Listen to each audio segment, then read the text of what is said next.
The Northeastern Beach Tiger Beetle, or Habroscelimorpha dorsalis, is a federally listed species, and it used to go all the way up the East Coast in New York and New Jersey, Massachusetts, and now the only places that it's found are on the beaches along sandy shorelines in the Chesapeake Bay in Virginia and Maryland, and they are fairly complex in their life cycle, which most people think, a bug.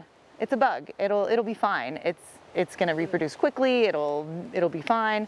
But many insects, including the Northeastern Beach Tiger Beetle, have much more complicated life cycles. The tiger beetles have a 2-year life cycle where from the time their egg is laid until the time they are adults and reproducing is 2 years. So the adults emerge from the sand after overwintering, and usually in June. They like it to be really nice and warm and sunny. They'll hide on a cold, windy, wet day, and they come up, they feed in the intertidal zone, so they'll be foraging for pretty opportunistic feeders. So if they find some bits of fish or seagrass they can nibble on, but they also really like to eat the juvenile forms of different kinds of flies, including biting flies. So we want more tiger beetles, so we have less biting flies on us at the beach.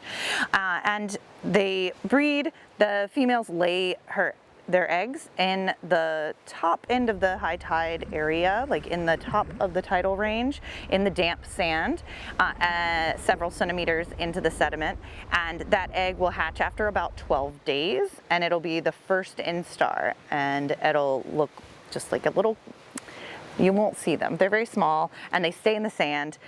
They can re-burrow if need be, and then they'll metamorph into a second instar, and that one will go on for some months under the sand, and then a third instar, and that one will go in under the sand. Usually it's not a third instar until the second year, so once it's 1 year old, and then it'll overwinter again, and finally in 2 years, after having been an egg and 3 different forms of itself, it'll emerge as an adult. And they usually only have 1 breeding season, and then they will actually die at the end of their second year once they're adults. So a really complicated life cycle. That means that if we have a huge nor'easter that completely destroys the shoreline, then we might not have a very high survival rate.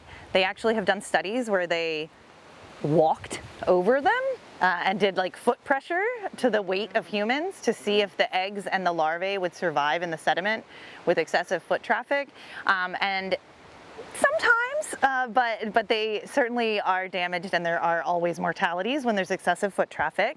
And if we lose that shoreline and the tide line comes all the way up to the toe of the dune, like we have where we've had severe erosion on the northern end, then that habitat is no longer suitable for them to be able to successfully reproduce. So we do have a lot of the shoreline. We have about a mile of shoreline here at Savage Neck Dunes Natural Air Preserve, and only about the first 400 meters is no longer suitable for them to breed and reproduce successfully. So the bottom part of the preserve still has quite a lot of tiger beetles, but that's still a very relative term. So when we first started counting tiger beetles as an agency in the early 2000s, we would generally count about 7,500 adults in the summer, and now when we do our counts, we count less than 1,500. We do our counts usually the first 2 weeks of July when they're the most active and reproducing and feeding, and they're the easiest to see, the most out and about. So we have a substantially lower population now than we have previously, and that trend is true not only here on our preserve but across its range in Virginia. That is partially because of development, partially because of erosion. I'd say most of it is because of erosion and sea level rise and just changes in the habitat type. So they're a really important indicator species for the health of our sandy shoreline. So that means we're not just losing the beetle, we're losing that kind of habitat. So that kind of habitat is also really important for nesting shorebirds, like American oyster catchers. It's also really important for our diamondback terrapin turtles, our only brackish water turtles. So we need to keep an eye on it and hopefully be able to conserve more areas.